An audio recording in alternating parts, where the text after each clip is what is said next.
আসসালামু আলাইকুম প্রিয় ভাই বোনেরা, সবাই কেমন আছেন? আশা করি ভালো আছেন। আলহামদুলিল্লাহ, আমিও ভালো আছি। আজকে দুপুরের জন্য কী কী রান্না করব, সবাই জন্য নিয়ে বসলাম কাটা বাছা করার জন্য। এখানে ভেন্ডি নিলাম, আমি ভেন্ডি ভালো করে ধুয়ে নিছি, এখন শুধু কাটবো। আর এটাকে কেউ বলে দুন্দুল, কেউ বলে মিষ্টি পটল। এই দুন্দুল দিয়ে আমি মাছ রান্না করব, সাথে 2টা পটল দিব, আর করলা ভাজি করব, ডাল রান্না করব। এবার চলুন সব একদম কাইটা বাইসা রেডি করে ফেলি। সব তরকারি কাটা বাছা শেষ করে ধুয়ে পরিষ্কার করে চলে আসলাম চুলার কাছে। আমি এখানে 3 পদের মাছ নিলাম। এই মাছ দিয়ে আমি দুন্দুল দিয়ে ঝোল রান্না করব, তার জন্য বসাই দিলাম কড়াই। মাছটা আগে ভাজা হয়ে গেলে তারপর আমি দুন্দুলগুলো কষাইয়ে তারপরে রান্না করব।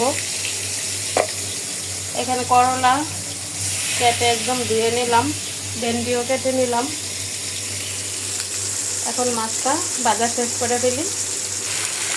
এদিকে আমি করলা ভাজিটা বসাই দিলাম, দিয়ে দিলাম একটু হলুদের গুঁড়া আর স্বাদ মতো লবণ।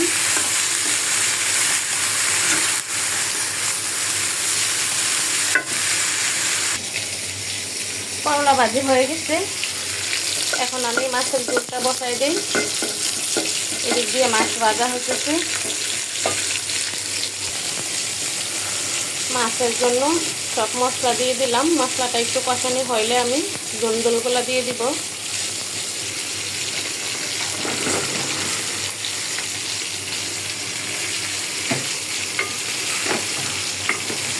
দুন্দুলের সাথে আমি 3টা পটল দিয়েছি, কারকল নয়।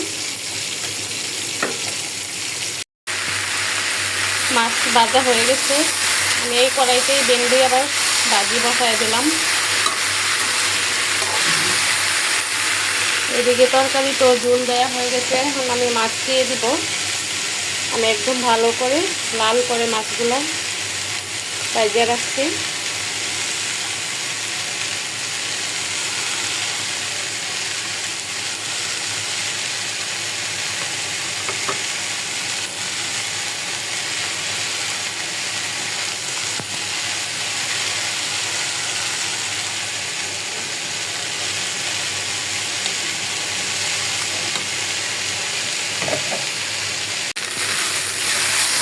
ভেন্ডি ভাজি প্রায় হয়ে গেছে, তরকারিটাও হয়ে গেছে।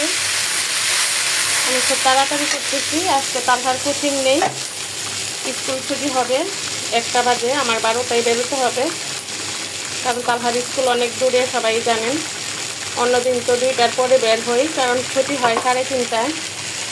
আজকে কোচিং বন্ধ, শুধু ক্লাস করেই ছুটি হয়ে যাবে। আর তরকারি হয়ে গেছে, নামিয়ে ফেলবো।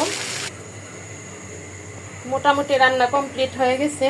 আমি ডাল রান্না করতাম, কারণ স্কুলের টাইম হয়ে গেছে, চলে যাব, করিনি। ভেন্ডি ভাজি, করলা ভাজি আর মাছের ঝোল।